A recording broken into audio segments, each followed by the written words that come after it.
Kenwood House on this Sunday early afternoon. We discovered this place last year, and since then it's one of the favorite. The difference between this and other places is that they allow dogs here, so there are plenty of them and they are so funny. The last time we were here, it was the bank holiday weekend, 3 days off, so most people they went out of London, but now it's a regular weekend, and the surrounding green area of the Kenwood house is packed with people. Literally, you cannot see the grass. Most of them are millennials with children, and but there are some sporty fit 60 plus elderly as well. You can see on their clothes that they spend their pensionist year hiking because they have tools and gears for everything. We had our picnic blanket with us, but we forgot the sunscreen, so we chose to lie under a tree. And on the left side, there is a couple, a man sleeping with a straw hat on his face and also sunglasses. You can see sometimes when he turns, so he made sure that the sun is not an issue on this afternoon. 28 degrees and very strong sun. And on the other side, even more interesting people, a bunch of millennials, and they have at least 5 children with them, but they are not brothers and sisters. I think every single one belongs to a different adult, and they speak English. And they speak at least another 2 3 languages, and sometimes they switch between languages in the mid sentence. And the first thing what you notice about languages when they change the languages, that every single language has a different melody, and then they just change the melody. So it's like you listen to a musical or something. They have such a good vibe. Every single one was taking turns playing football with these kids, on the grass, and they were actually very good. I'm from the capital, and for some reason I never really got to play football like that. And somehow their vibe, it reminded me of the movie we watched yesterday with Cameron Diaz. Oh my god, it was so good to see Cameron Diaz yesterday, because she retired from Hollywood. She retired from acting so long time ago, and watching her again, oh my god, it was really good. The movie was not really good. It was the night and day, and basically we just switched it off after like 10 minutes after Tom Cruise unalive like 50 people, and it was just counting, and oh my god, so we just switched it off. I think this action comedy movies that were famous in the 80s, 90s, they are so outdated now.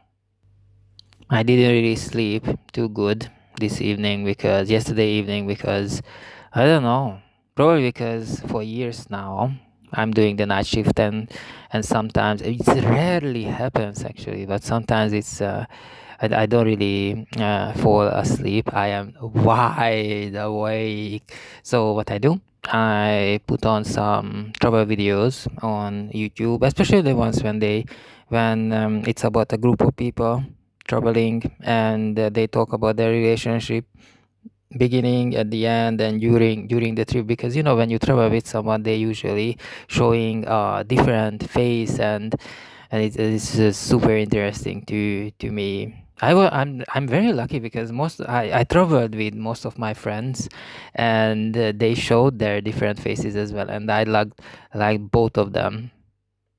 London is very busy, and because there are no bars, there are no events. So how do you make friends in the capital, in London? There's the only way to do it. It's from work. You get friends from work, or people you share house with, they share the bills with, and basically all my friends, they are from these sort of situations. And then when we went to travel, they showed their different faces, and it was just so much fun. So I'm very lucky with them. The weather is so good, so we're not gonna go into the Kenwood house. but there are so many good paintings there. Anyway, we're not gonna go in. I don't know. I took some like 5 minutes. I ran into the second-hand bookshop and I bought two books. I just could not resist. One of the book I just can't believe that I never had that. It's a must-have. It's an English translation of Leonardo's notes. I saw the original ones in the British Library and some other places as well when I was traveling Europe. It's a cheaper version, cheaper edition, paper cover ones, but Leonardo's notes. Oh yes, it's gonna be really raising the value of my house. So I bought two books. One was the Leonardo's notes, and the other one it was Agatha Christie, Life of Agatha Christie. Bible, Shakespeare, Agatha Christie. These three names you need to remember. They sold most copies in the world. I was always interested in the life of Agatha Christie, especially the time she spent with the second husband, traveling around and going on and spending time on the archaeological sites. I know that not many things is shared with the world, so I was really prepared that this book gonna be more like a fiction than a non-fiction.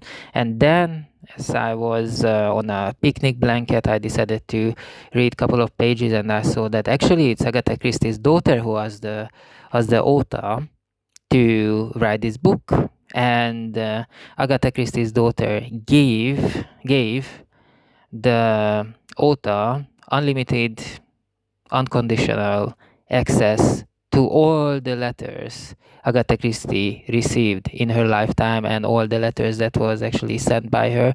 And that is quite good, to see the whole pictures, to see the whole picture. And there was another book actually I wanted to buy, but I decided in the last second that maybe I'm not gonna do that. There was the word Greyhound in the title, and I thought that it's I thought it's the long distance bus that goes all over the place in the United States. And the book was very old, maybe 40, 50 years old edition. And I'm really interested in this kind of diaries and travel experiences, from 40, 50 and so on years ago. And I thought that the book gonna be about a guy who is traveling on the Greyhound bus in the United States, especially now that Chicago gave us the new Pope Leo the 14th. But what happened is, in this second-hand bookshop by the Kenwood House, there was a large group of people, probably Americans because they talked with such an accent. They were like blocking my way, so I couldn't I couldn't leave the place. So I decided to read a couple of pages from this Greyhound book, and I realized that it has nothing to do with the long distance bus. It seems to me that it was about people who are forced to live together. And oh my god, I never put back on a shelf a book this fast before, because I've been living in London for a while, and obviously it's a capital, it's one of the most important city in the world, and the rent is like super high. So what you do, you get a bunch of strangers and you share the bills. So this way you can afford to live here. And I'm 100% sure, no, 1,000% sure that I don't want to read this in a book. My grandma right now in the elderly care, in a care home, and we got the message and lots of pictures that the family went there to visit her. Yeah, she was okay. She's chatting with everybody. She was always very social. Yeah, she's looking good on the pictures. The very first time she sat on a plane, the very first experience flying on a plane to a different country was when she came to visit me in London.